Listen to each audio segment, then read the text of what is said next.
Did Joe Biden accept a campaign donation from Antifa?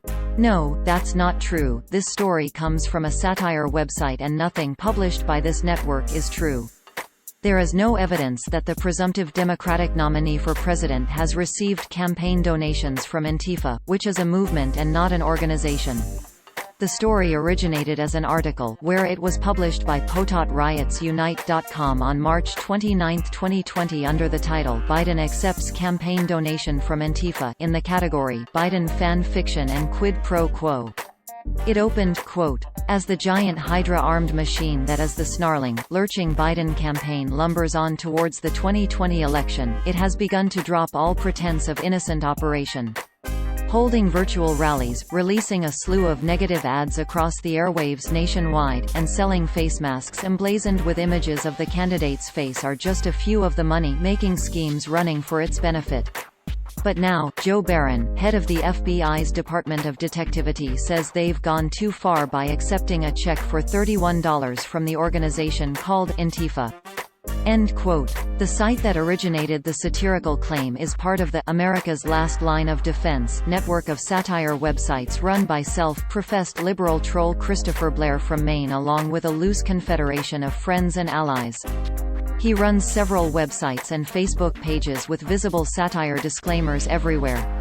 They mostly publish made-up stories with headlines specifically created to trigger Republicans, conservatives and evangelical Christians into angrily sharing or commenting on the story on Facebook without actually reading the full article, exposing them to mockery and ridicule by fans of the sites and pages. Every site in the network has an About page that reads, in part, quote, "About satire before you complain," and decides satire as synonymous with comedy. Satire sati, are noun the use of humor, irony, exaggeration, or ridicule to expose and criticize people's stupidity or vices, particularly in the context of contemporary politics and other topical issues. Everything on this website is fiction.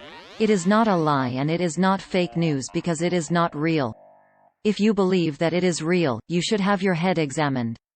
Any similarities between this site's pure fantasy and actual people, places, and events are purely coincidental, and all images should be considered altered and satirical.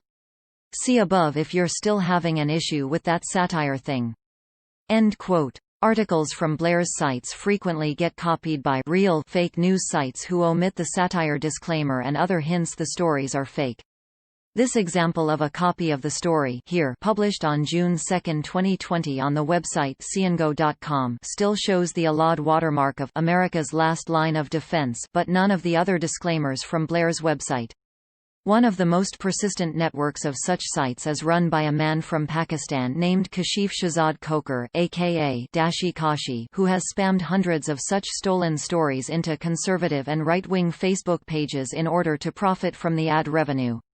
This screenshot shows the cngo.com link was spammed into the Facebook group Collective Action Against Bill Gates. We want be vaccinated. Very few of the people leaving comments seem to understand that the story is satire. The link was put in the group by an account, Animal Walk, which appears to have originated as the personal account of a man in Pakistan but now shows clear signs of being a bot running on an auto-posting program.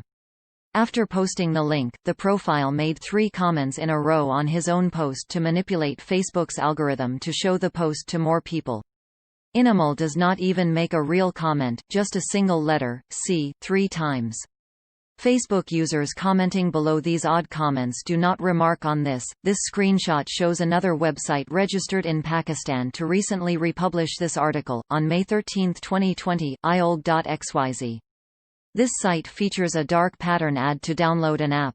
When fact-checkers point this out to the people liking and sharing these copycat stories, some of them get mad at the fact-checkers instead of directing their anger at the foreign spammers or the liberal satire writers. Others send a polite "thank you" note, which is much appreciated.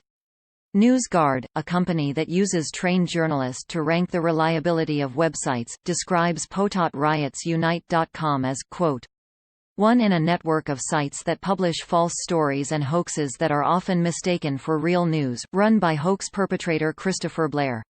End quote. According to NewsGuard, the site does not maintain basic standards of accuracy and accountability. Read their full assessment here.